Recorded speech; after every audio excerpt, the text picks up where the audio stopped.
let's talk about your social fluency in English. And when I say that, I'm not talking about how quickly you speak or how advanced your grammar is. Social fluency is about your ability to join the everyday conversations that help people get to know you and help you get to know them. For example, right now, maybe you feel comfortable answering basic questions or making a polite comment in conversations at work or with a neighbor. The harder part is knowing exactly how to respond in the moment, how much to say, and whether or not the other person is inviting you to continue to get to know you more deeply. Many of those relationship building moments begin with small talk.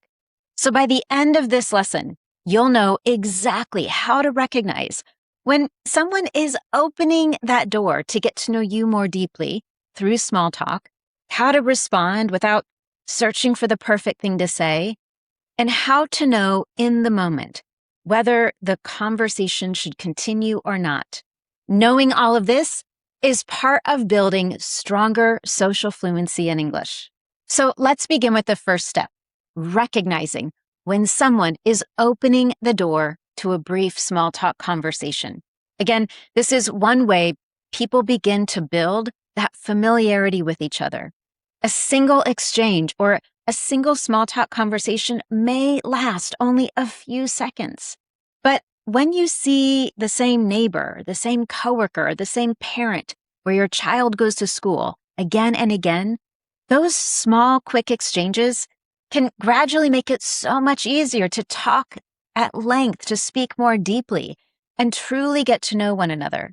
For example, imagine someone walks into a room at work and says, "I'm already on my third cup of coffee today, and it's not even 10 a.m. In that statement, the number of cups of coffee is not the important part. When someone walks into a room and makes a comment like that, she's acknowledging you, acknowledging that you're there with her. She's showing friendliness and giving you an easy opportunity to interact in the moment. She isn't necessarily looking for some long, complicated conversation. She's simply opening the door a little to see whether you'd like to respond. Recognizing that invitation helps you understand both why she said that comment and what you can do next. Once you understand that invitation, that open door to a conversation, the next step is to respond in a way that makes it easy for that conversation to continue, even if it's just a few brief seconds. And here, you don't need something clever to say, and you don't need to introduce a new topic. Instead, you start by showing that you heard what they said, and then ask one simple question about it.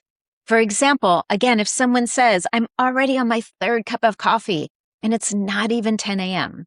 At that moment, you could respond with, "You're already on your third cup? Has it been a busy morning?" The first part, that first question, shows that you were listening. You're repeating what you heard. And the second question gives the other person an easy way to say more about it. So in response, you might say, "Yeah, I've had meetings since 7 a.m., back to back." And now you have more information to work with.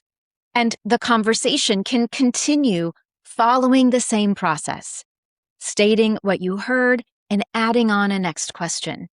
Or she may even ask for a little bit of detail about your morning.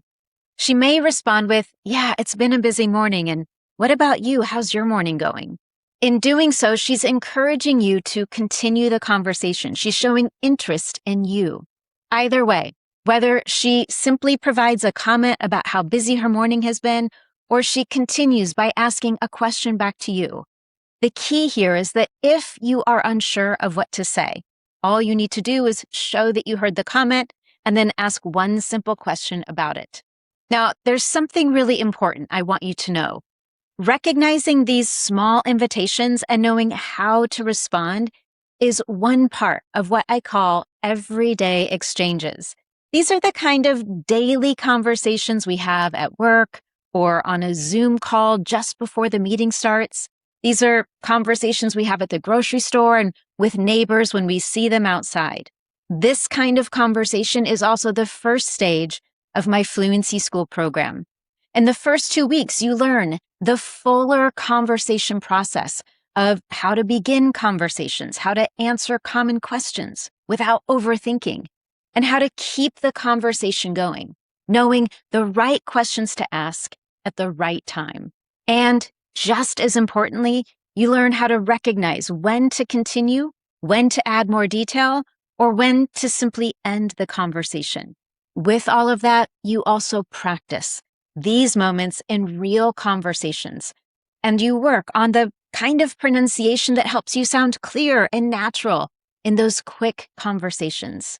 These everyday exchanges are just one of 3 areas that we focus on in Fluency School, together with speaking at length and participating in deeper group discussions. If that sounds like something you've been looking for your English fluency, I'll be sure to share a link to get all the details about Fluency School in the notes below.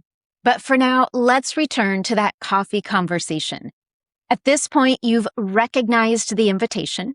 You showed that you were listening and you asked a simple question to continue. The next step is to notice what the other person does next and what it means. So once again, let's imagine that brief comment of how many cups of coffee she's had, and it's not even 10 a.m. Then you ask, has it been a busy morning? And in response, she says, yeah, I've had meetings since 7 a.m. back to back, and I still have 2 more this afternoon. Or she says, yeah, I've had meetings since 7. How about you? How's your day going?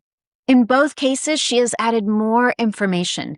She's showing interest by adding those details or asking a question back to you.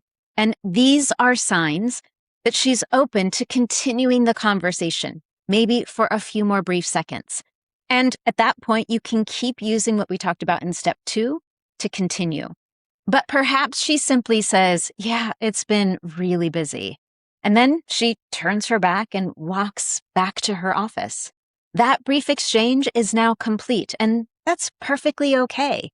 Social fluency is not about forcing every small conversation into something longer or more detailed.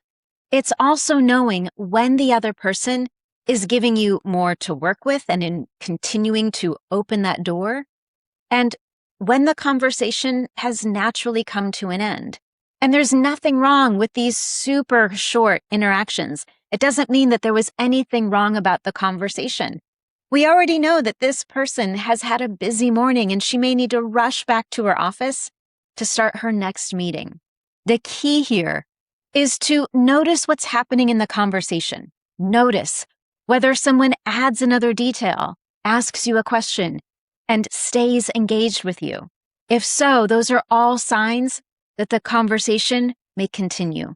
What this means is that ultimately you are not responsible for carrying or continuing the conversation entirely by yourself. Your job is to simply notice the invitations when they're there, respond appropriately, and pay attention to what happens next. So with that in mind, here's how you can practice. This week, I want you to pay attention and look for one of those brief, every opportunities for those quick conversations.